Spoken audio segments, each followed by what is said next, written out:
Hello guys, good morning everyone, and we are here at Barangay Tubod, Silago, Southern Leyte para surprise si Mama Libita sa Mother's Day. Sa mga lahat nga po pala ng mother dyan sa buong mundo at of course dito sa Summerland Leyte.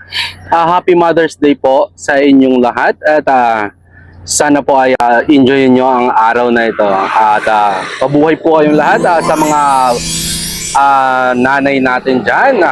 Maraming salamat po and thank you nga po pala kay Ma'am Mimi for choosing surprises and gift delivery for being a part of Mother's Day celebration surprise para sa kanyang nanay na si Ma'am Libita. So ayun, maraming salamat and ito po yung surprise na napili ni Mama para sa kanyang mother. So ayun, meron tayong 3,000 worth of money bouquet at of course meron tayong Goldilocks and meron tayong free na wine para sa kanyang mama and the white and gold nga pala yung napili niya na theme for today's video.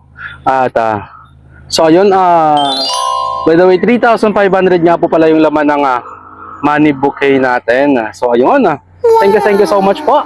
Again, Ma'am Mimi from all the way from Sydney, Australia. So ayun, thank you po and happy Mother's Day ka po pala sa inyong lahat ng mga nanay natin dyan. So ayun, God bless everyone, keep safe and peace out. Nice!